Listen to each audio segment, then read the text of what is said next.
मंच पर आसीन मेरे इस गुरु भगवान एवं माँ जी के चरणों में मेरा शत शत नमन। भाइयों, देखिए मेरे बड़े भाई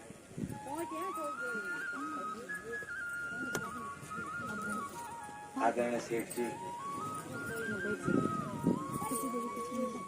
तो मेरे बारे में बहुत, मैं कहूँगा बहुत गलत बोल रहे थे। मैं इस योग्य नहीं हूँ। मैं तो, आप सब लोग ज्ञानी पुरुष हैं, मैं उससे भी गया गुजरा हूँ ना। मैं कोई संत हूँ। आप लोगों का प्यार है, आप लोगों का कृपा है जो मैं यहाँ, मैं इस योग्य नहीं हूँ। और वास्तविकता ये है कि ना मैं किसी का गुरु हूँ और ना ही कोई मुझे अपना इष्ट माने समझे। कारण ये है कि मैं अभी शिष्य बनने योग्य नहीं हूँ। गुरु तो बहुत बड़ी चीज है, इसलिए ये तो सब लोग अपने दिमाग से संदेह निकाल दें कि मैं किसी का गुरु हूँ। ये तो बिल्कुल गलत बात है। दूसरा ये है, मैं अपनी बात पर आता हूँ। देखिए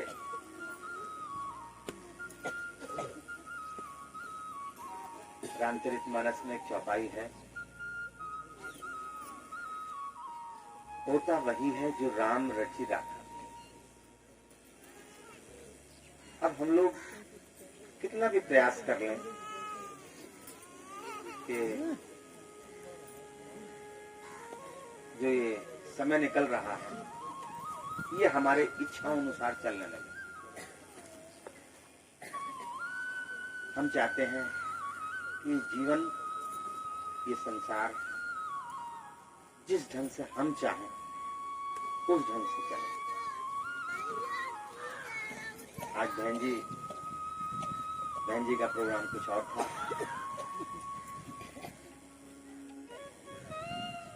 मैं सुबह 5 बजे उठता हूँ ध्यान के लिए। ध्यान में बैठने के बाद कुछ बार बार ये परेशान हो रही थी तो मैं डिस्टर्ब हो रहा था। ये इनकी एक ही दुविधा थी, बारिश हो रही है, गुरु भगवान कैसे होगा। अब देखिए, जब कोई बच्चा दिल से अपने इष्ट को पुकारता है तो मैं समझता हूं कि मालिक को भी सुनने के लिए विवश होना चाहिए।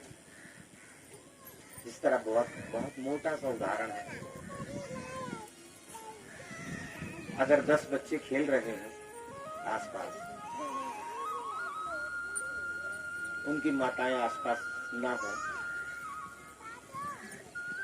और उनमें से अगर एक बच्चा रोता है तो अपने आप उसकी माँ को आभास होने लगता है कि मेरा बच्चा कष्ट में है, और वो स्वतः ही वहां आ जाती है कि हो ना हो मेरा बच्चा दुविधा में है। मैं इन्हें समझा रहा कि बहन जी, सब काम हमारी इच्छाओं अनुसार नहीं होना, सब परमात्मा की इच्छा के अनुसार होना। होगा वही जो राम रचि राखा। परमात्मा ने जो रच दिया है वही होगा। पर कष्ट तभी होता है हम लोगों को जब हम अपनी इच्छा ऊंची मानते हैं परमात्मा की इच्छा। हम सोचते हैं कि परमात्मा हमारे कहने अनुसार चले, जैसा हम चाहें वैसे चले। वहीं से हमारे कष्टों का, हमारे दुखों का आरंभ हो जाता है। मैं बहन जी से समझा रहा कि बहन जी सब कुछ बढ़िया होगा, परेशान ना हो। पर देखिए ये बाल बुद्धि है, बाल हट। क्या रात आपको लगता था ऐसा मौसम होगा, धूप निकलेगी? सारे इंटरनेट वगैरह ने सबने बता दिया, मौसम विभाग ने, कि बहुत तेज बारिश होगी, ओला होगा। पर परमात्मा का एक भक्त ऐसा है जो इसी उलझन में है कि बारिश ना हो, ओला ना हो, मेरा सत्संग हो जाए। तो मालिक उस इंटरनेट की बात मानेगा या अपने भक्त की मानेगा? अगर वास्तव में वो उससे जुड़ा हुआ है तो अपने इष्ट की मानेगा। ये कहने की, ये दिखाने की बात नहीं है। देखो, प्रेम, श्रद्धा, विश्वास दिखाया नहीं जा सकता। ये तो आपके मन में उपजता है, मन में से मन में ही रहता है, दूसरे के मन में भी होता है। ये दिखाने की बात है ही नहीं।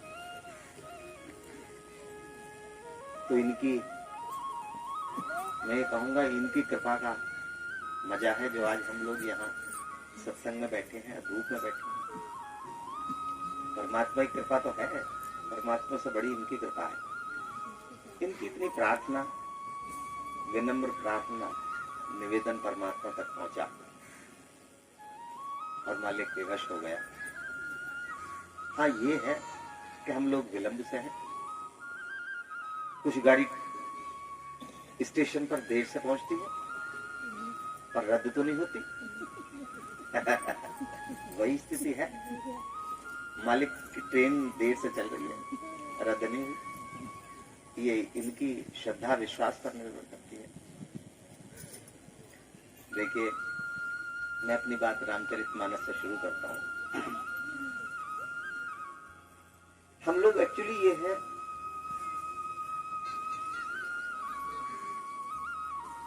मैं ये बात कहूंगा, बोलना तो मैं कुछ और चाह रहा था। देखिए, वास्तविकता ये है, ये शब्द आप मेरे नोट कर लो, चाहे जब चाहे जो अजमा ले। परमात्मा हमारा गुलाम है। गुलाम समझते हैं? जो हम कहेंगे वही होगा। पर गुलाम उनका है जो उन सच्चे दिल से मानता है। मान लो, मैं उदाहरण दे रहा हूं। आपके 5 बच्चे होंगे किसी के, आप अपने 5 बच्चों को प्यार करते हैं, मगर अगर कोई बच्चा हट करने लगे कि नहीं यही होगा, माँ बाप बड़े हैं, वो जानते हैं कि इसके योग्य बात नहीं है, पर वो हट कर रहा है, नहीं यही होगा, तो सांसारिक बाप मानता है या नहीं मानता? ठीक है भाई, चल, चोट खाएगा, अकल आएगी, तू नहीं मान रहा, चल तेरी बात चल। तो परमात्मा भी यही मानता है, पर हम लोग का विश्वास डगमगाता है। शायद ये हो, शायद ना हो। पर परमात्मा का नाम इतना बड़ा है, परमात्मा का नाम इतना विशाल है, इतनी शक्ति है उसमें कि हम लोग भूल जाते हैं। हमें लगता है कि परमात्मा ने हमें छोड़ दिया, असंभव है। और एक बात समझ लो, जिस दिन परमात्मा ने छोड़ दिया उस दिन कोई पकड़ने वाला नहीं है। ये भी करवा सकता है, पर ये हमारे अंदर का विश्वास है जो हमें ये सही और गलत में दुविधा में डालता है। परमात्मा के जो अधीन होता है, परमात्मा उसकी जीवन पर्यंत रक्षा सुरक्षा करता है। पर दिक्कत यह है कि हम लोग परमात्मा के अधीन नहीं होना चाहते, हम परमात्मा को अधीन करना चाहते। बिल्कुल उल्टी बात।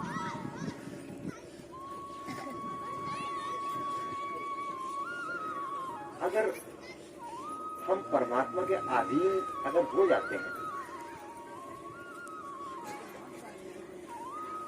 तो फिर किसी चीज की जिज्ञासा नहीं रहती, फिर किसी चीज की आशा, जरूरत, कुछ आवश्यकता ही नहीं रहती। कारण यह है कि जब आप किसी के अधीन हो गए तो ये सामने वाला खुद देख लेगा कि कब कहां किसको क्या जरूरत है। ये सांसारिक रिश्तों की बात बता रहा हूं,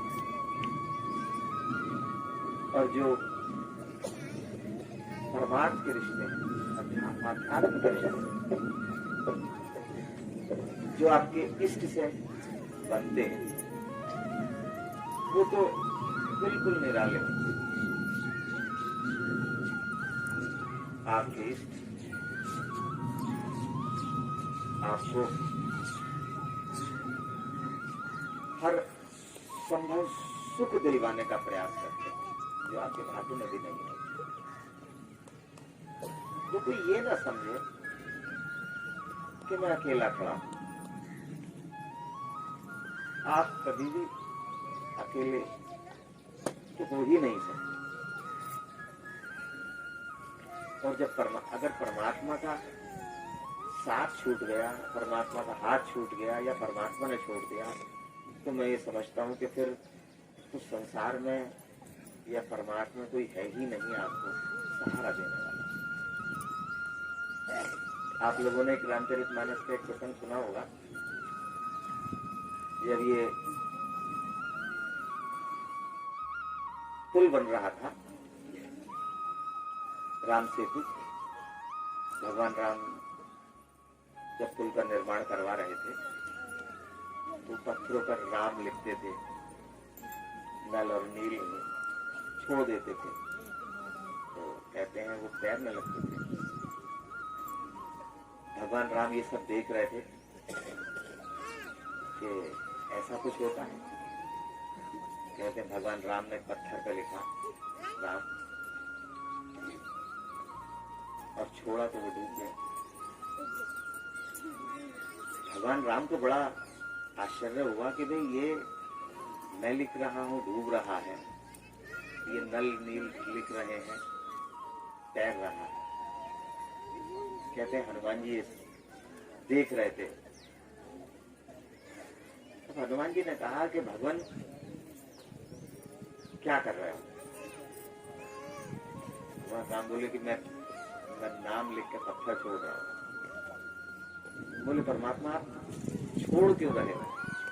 और जिसे आप छोड़ रहे हो उसे जीवन में कोई पकड़ने वाला है? कोई नहीं। देखिए ये बात रावण ने भी सुनी। रावण की पत्नी मंदोदरी ने कहा कि भगवान राम में इतनी शक्ति है, उनके नाम में इतनी शक्ति है कि नाम लिख के वो समुद्र में छोड़ते हैं तो तैरने लगता है। तो कहते हैं रावण ने कहा कि ये शक्ति तो बड़ी बड़ी है, ये तो मैं भी लिखूंगा तैरने लगेंगे। तो कहते हैं रावण ने नाम लिखा राम, और पत्थर पानी में छोड़ा तो तैर गया। मंदोदरी ने पूछा कि भाई ये कैसे हुआ, क्योंकि तुम्हारे अंदर तो शक्ति नहीं है। कहते हैं रावण ने कहा कि मैंने पत्थर से कहा कि तुझे राम की सौगंध है कि तुझे मैं छोड़ रहा हूं, पर राम तुझे संभाल रहा है, तो तुझे तैरना ही तैरना। जब हम लोग राम की शरण में छोड़ते हैं, परमात्मा की शरण में अपने आप को छोड़ते हैं, तब ये समझिए कि हम डूबने के नहीं। जैसे कोई तैरना जानते हो तो ये वो ट्यूब वगैरह आते हैं ना तैरने का, जो होता सिस्टम, लाइफ जैकेट। परमात्मा की शक्ति, परमात्मा की कृपा हम लोगों को लाइफ जैकेट का पास करती है। पर कभी कभी हमें संदेह हो जाता है कि कहीं लाइफ जैकेट में कोई लीकेज ना आ गया हो। जिस समय तैराक को ये संदेह हो जाएगा कि लाइफ जैकेट में छेद हो गया, वो डूब जाएगा। मेरे यहाँ ये बोलते हैं कि सांप का काटा मर जा और बहन का काटा, सांप का काटा बच जा और बहन का काटा मर जा। संदेह हो गया कि छेद हो गया, संदेह हो गया कि परमात्मा की कृपा हम पर नहीं है, संदेह हो गया कि कहीं गुरु भगवान ये काम करेंगे या नहीं करेंगे। जिस दिन तक संदेह रहेगा, एक बहुत मोटा उदाहरण दे रहा हूं, आपकी संतान है, जरा सा आपको संदेह हो जाए कि ये मेरी है या नहीं, बस जो मन के विचार थे, जो दिमाग के चलने की स्थिति थी, सब बदल गई एक जरा से संदेह की वजह से।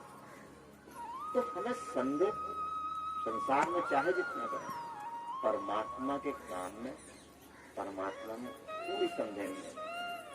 हम उसके थे, उसके हैं, उसके ही रहेंगे। इसीलिए मैं कहता हूं कि परमात्मा गुलामी करता है। फिर वहीं आ गया शुरू में, परमात्मा गुलामी ही करता है।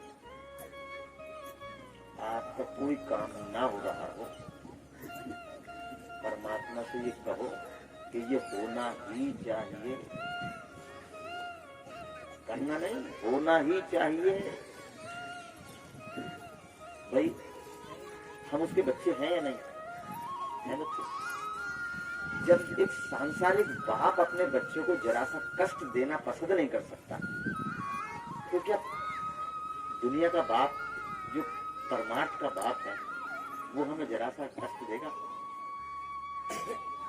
वो ये कहता है कि मैं तेरी सारी इच्छाएं मानता हूं, जो तू कहता चला जाएगा, सब होता चला जाएगा, सब होता चला जाएगा। और एक इच्छा मेरी भी होगी, वो तुझे हंस के मान या रो का मान। पर मेरे इष्ट एक बात कहते हैं कि आप जो चाहे उनसे काम करवा लो, पर उसके बदले आपको कुछ ना कुछ देना पड़ेगा। कुछ ना कुछ देने का अर्थ ना आपसे धन का है, ना आपसे किसी और संपदा का है, ना आपसे किसी चीज की आशा करते हैं। वो आपसे आशा ये करते हैं कि आप कम से कम 2 समय परमात्मा का चिंतन करिएगा। यही आपके जीवन का मूल उद्देश्य है। वो आपसे कुछ नहीं चाहते, कुछ भी नहीं चाहते। मैं एक और मोटा उदाहरण दे रहा हूँ। आप अगर अपने बेटे या बेटी का विवाह के लिए संबंध जोड़ते हैं, तो आप उनसे क्या कहते हो अंत में? कि हमें कुछ नहीं चाहिए, बस ये चाहिए कि हम जब भी आए आप हमारा मान सम्मान करते रहे, बस। और हमें दोगे न बच्चों को दोगे, हमें नहीं चाहिए।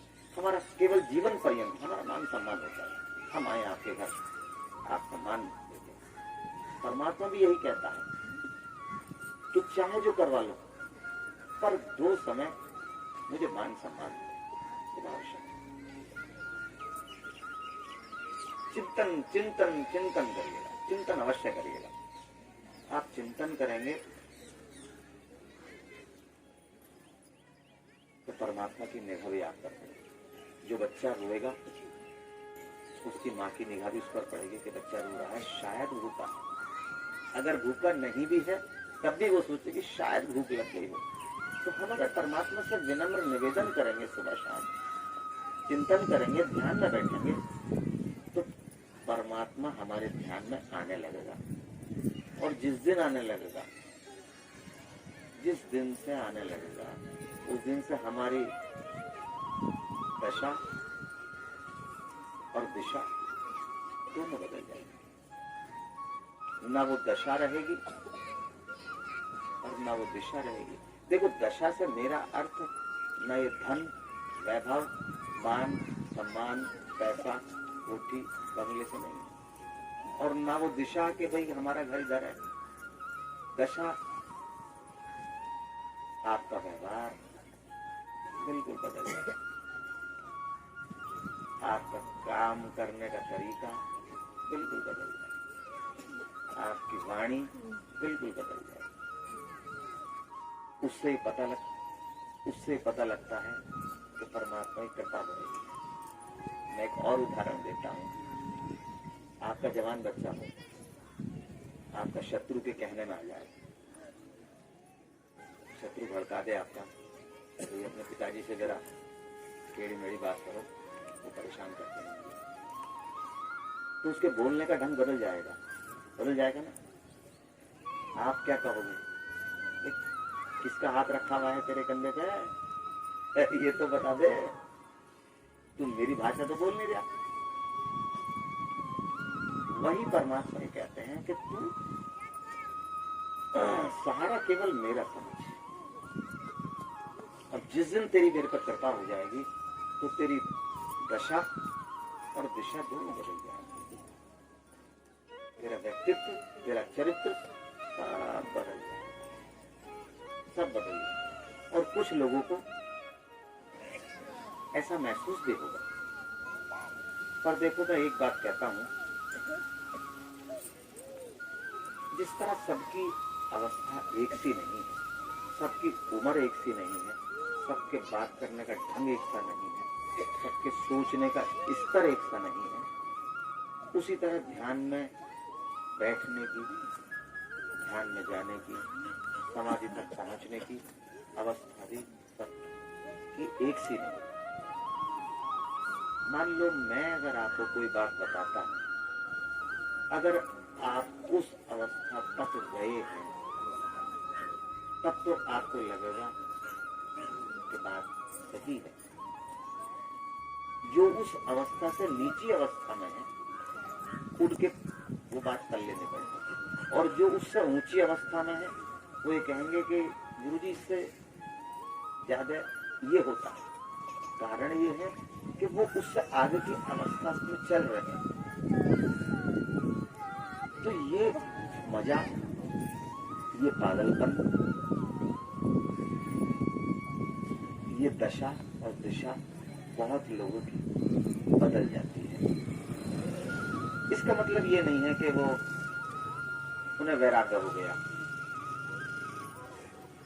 वो तो परमात्मा का रंग चढ़ गया उन पर, और जिस पर रंग चढ़ गया कोई और रंग जिस पर चढ़ जाएगा, आप उसका कहो कि इस चीज को छोड़कर, परमात्मा के रंग को छोड़कर कुछ और ले ले, वो कहेगा जीवन देना गवारा है, ये रंग छोड़ना गवारा है। तो ये कहेगा कि मेरा दुर्भाग्य है कि इतने वर्ष मैंने ऐसे ही गुजार दिए, इस आनंद के बिना अब मिला है तो छोड़ कर सकता हूं। तो मेरे कहने का अभिप्राय ये है हम सब लोगों को, देखिए आप लोग निरंतर परमात्मा का चिंतन करिएगा। और मैं आपसे ये स्पष्टली कह रहा हूं, किसी का कोई भी काम हो सांसारिक जो उससे ना हो रहा है, उसने अपनी पूरी ताकत लगा दी हो, साम दाम दंड भेद के भाई ये हो जाए और नहीं हो रहा है, आप मेरे मालिक के साथ, मेरे सामने नहीं, मेरे मालिक के सामने बोलो, मालिक ये काम होना चाहिए। आप देखिएगा आपका वो काम चुटकी में हो जाए। पर बोलने की, मांगने की ढंग होना चाहिए। मैं पीछे अभी बिगुना आया था, बहुत भक्तों ने मेरे मालिक से कुछ मांगा था। लगभग 70% की इच्छाएं पूरी हो गई। अब ये ना मेरे बताने का धर्म है किसकी क्या इच्छा पूरी हुई, बहुत की इच्छाएं पूरी हुई। आपके मांगने का ढंग है, आप किस भाव से, किस विनम्र निवेदन से परमात्मा से प्रार्थना करवाते हैं। वो कहते हैं जैसे तेरा गाना वैसे मेरा बजाना, तुम सही नहीं बजा पा रहे तो मैं सही गा नहीं पा रहा। आप परमात्मा से मांग नहीं पा रहे तो परमात्मा दे नहीं पा रहा। इसका मतलब ये नहीं है कि परमात्मा देना नहीं जानता, इसका मतलब ये नहीं है कि सामने वाला गाना या बजाना नहीं जानता। आपके गाने में या बजाने में कमी है, इसलिए तालमेल सही नहीं बैठता। और मैं जो आया हूँ, मैं केवल एक माध्यम हूँ, मैं तालमेल बैठाने का, जैसा वो होता है ना, जैसे ढोलक है, सही सुर में नहीं निकल रही, जो बजाने वाला है वो बजा रहा है मगर सुर में नहीं निकल रही। एक होती चाबी इसे टाइट करने की, तो आप समझो मुझे चाबी हूँ, आपने मुझे चाबी से टाइट करा, मैं आवाज नहीं हूँ, ना मैं ढोलक हूँ, ना मेरे पे बजाना आता है, ना मेरे पे गाना आता है, पर मैं चाबी हूँ। आप मेरे थ्रू उस नट को टाइट कर सकते हैं, आपके तालमेल परमात्मा से बैठ जाएगा। अब चाबी तो आपको उठानी पड़ेगी, लगानी पड़ेगी। चाबी खुद आपके पास नहीं आने की है कि भाई मुझे लगा लो। तो उदाहरण मैं जो दिया है वो केवल इसीलिए है कि परमात्मा मेरे इष्ट यहाँ विराजमान है, और ये मेरी विश्वास दृढ़ है कि वो हम सबकी गुलामी करते हैं। और आप जो चाहो वो मान लो, पर दिक्कत ये है, वास्तविकता ये है, 99.9% भक्त संसार मानते हैं। मेरी बेटी की शादी नहीं हो रही, मेरी गाय दूध नहीं दे रही, मेरा घर कच्चा है, मेरे लड़के की नौकरी लग रही, मेरा इंटरव्यू है, ये सब बेकार है। देखो मैं एक और आपको उदाहरण दे रहा हूँ। परमात्मा आपको डीएम बनाना चाह रहा है। डीएम जानते हैं? डिस्ट्रिक्ट मजिस्ट्रेट, जिले का मालिक। परमात्मा आपको डीएम बनाना चाह रहा है। आप कह रहे हो जी हमें तो सिपाही बना दो। हम सिपाही में खुश हैं। मालिक ये कह रहे हैं कि तू गधे सिपाही छोड़, मैं तुझे डीएम बनाना चाह रहा हूँ। मैं तुझे ऐसी चीज देना चाह रहा हूँ जिसके सामने ये सांसारिक चीज तुच्छ लगे, तुच्छ है। अगर आपके पास 1 अरब रुपया हो और मैं आपसे कहूँ ये 100 रुपए की जरूरत है कि आपको वो यार 1 लाख मुझसे ले ले, पीछे हट, ये तुच्छ है। उस चीज के सामने मैं कहता हूँ अरबों खरबों की दौलत, अरबों खरबों में वो मजा नहीं आने का, आपको इतना आनंद नहीं आने का जितना आनंद परमात्मा के अगर आपको झलक में दिखाई दे गई उस बात में। तो मेरा आपसे यही कहना है, यही निवेदन है कि देखिएगा आप लोग अपना समय भी यहाँ गंवा रहे हैं। बर्बाद तो मैं इसलिए नहीं कहूंगा कि बहुत से, ये बहुत, मैं कहूंगा कि आपके बहुत अच्छा भाग्य है कि आपको सत्संग मिला है। सत्संग बहुत दुर्लभ है, ये आसान नहीं है। देखो स्वर्ग में सब कुछ है, जो चीज आपको उपलब्ध नहीं है वो चीज स्वर्ग में है, पर सारे देवता गण एक ही चीज से वंचित हैं कि परमात्मा का चिंतन, सत्संग, वो यहाँ है। परमात्मा भी सत्संग सुनने, सत्संग में सम्मिलित होने के लिए वहां से आते हैं स्वर्ग लोग। उसका प्रमाण मैं आपको देता हूँ। आप इतने सारे जने एक साथ बैठ नहीं सकते बिना किसी ताकत के। किसी के पैर में दर्द होगा, किसी के घुटने में दर्द होगा, कोई बाथरूम को भरेगा, कोई बच्चा परेशान करेगा। ये शांति जो है इस प्रांगण में, ये बात को प्रमाणित करती है कि परमात्मा यहाँ विराजमान है। और जहाँ मालिक विराजमान होता है, तो मान लो डीएम विराजमान हो तो सारे ऑफिसर आ जाते हैं और सब शांत बैठते हैं, कुछ हो भी नहीं जाता ना। तो इसीलिए मैं बता रहा हूँ, अब हम लोग जो क्रिया करते हैं वही क्रिया करें। आप नित्य क्रिया करें सुबह और शाम। देखिएगा, मुझे बहुत से भक्त बताते हैं कि हम लोग ध्यान में बैठते हैं तो नींद आ जाती है, ध्यान में बैठते हैं तो जम्भाई आने लगती है। ये स्वाभाविक नहीं है। कारण ये है कि नींद भी एक हमारी जीवन की क्रिया है और ध्यान भी एक क्रिया है, अभ्यास है। इस तरह कभी आपने देखा होगा आपके परिवार में या घर में किसी में कोई बच्चा हो या बीमार हो तो उससे कहते हैं सोने की कोशिश तो कर, नींद आ जाएगी। अनायास ही कहते हैं सोने का प्रयास तो कर, कोशिश कर, नींद आ जाएगी। कोशिश का मतलब है अभ्यास कर, अभ्यास। अब हम लोग जो नींद का अभ्यास हमें इतने लंबे समय से है तो हम लोग देखिए ध्यान में और नींद में बहुत थोड़ा सा फर्क है, मेरे मालिक बताए थे। क्योंकि ये शुरू में दुर्गुण मेरे साथ भी था, ध्यान में बैठता था एकदम सो जाता था कभी भी तरीके से। तो अब उन्होंने बताया कि ध्यान में और नींद में बहुत थोड़ा सा फर्क है। एक टी पॉइंट आता है, आप सोते हैं, सोने के बाद एक सेकंड के लिए आपका दिमाग विचार शून्य हो जाता है, मन विचार शून्य हो जाता है। आपको याद नहीं होगा कि सोने से एक सेकंड पहले आप क्या सोच रहे थे, कुछ याद नहीं, कभी किसी को याद नहीं रह सकता।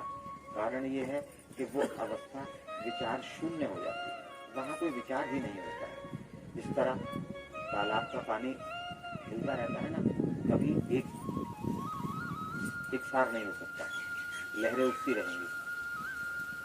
तो उस अवस्था में हमारा दिमाग, दिल, विचार शून्य हो जाता है और एकाएक निद्रा में। तो विचार शून्य के बाद हमें निद्रा की आदत है तो हम इधर मुड़ जाते हैं और इधर ध्यान है। बिल्कुल वहां पहुंच गए, वहां से दो रास्ते कट रहे हैं, एक इधर एक इधर, एक ध्यान का एक निद्रा का। निद्रा में हमें जाने का अभ्यास है, हम एक सेकंड में सो जाते हैं और एक सेकंड में जाग जाते हैं।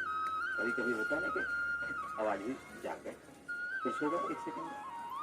जो लोग ध्यान में बैठते हैं उन लोगों का अभ्यास है, मेरे साथ बहुत ध्यान में बैठते हैं, उन लोगों का अभ्यास है वो अपना कार्य करते करते करते करते ध्यान में रहते हैं। काम सब होता रहेगा, ड्यूटी कर रहे हैं, अपनी जॉब कर रहे हैं, पर ध्यान में है और गलत नहीं होने का काम। जैसे महिला कोई अगर गैस पर खाना बना रही है, उसका बच्चा रो रहा है, एक बच्चे को पढ़ा रही है, तो पराठा सेकती रहेगी गैस पे, एक बच्चे को दूध पिलाती रहेगी, दूसरे को लिखवाती रहेगी, पराठा नहीं जलने का, बच्चा भी दूध पीता रहेगा, वो लिखता भी रहेगा। ध्यान कहीं और है, काम तीन हो रहे हैं। तो जब आप जो लोग ध्यान में ऐसा करते हैं, अपना सारा कार्य करते रहते हैं पर उस ध्यान में रहते हैं, कोई कार्य गलत नहीं होता। अब मैं देखता हूँ बहुत ऐसे हैं, मैंने कुछ को तो मना भी करा है कि इस तरह नहीं होना चाहिए। एक्चुअली ये है कि जैसे किसी को साइकिल चलानी आ गई, सिखाई शिक्षक ने सही साइकिल चलाना है, मगर वो इतना एक्सपर्ट हो गया उल्टे सीधे ढंग से चला रहा है, तो शिक्षक कह रहा है चोट लग सकती है। तो मेरे मालिक ने जो सिखाया है उसे वो जल्दी सीख गया, और जल्दी सीखने के बाद ज्यादा तेज चलाने पर टेढ़ी मेढ़ी चला रहा है। ये ध्यान की अवस्था होती है। ये तो मैंने आपको उदाहरण से समझाया, क्योंकि इससे आगे मैं आपको समझा नहीं सकता, मैं प्रतिबद्ध हूँ। तो आप लोग ध्यान में बैठिएगा, समझिएगा मेरा मालिक मेरे सामने बैठा है, और देखिएगा आज नहीं तो कल, कल नहीं तो परसों, हम सब लोगों को मालिक के सामने जाना है ना। जैसे माएँ कहती हैं कि आज सीख ले खाना बनाना, कल भी बनाना पड़ेगा, आज सीख प्यार से, वरना पिट के सीखेंगे, सभी लोग कहते हैं। तो ये है परमात्मा का चिंतन, आज सीख लो, मालिक के दरबार में उपस्थित होना पड़ेगा। अभी जो काम जितनी जल्दी हो जाए उतनी जल्दी बेहतर है।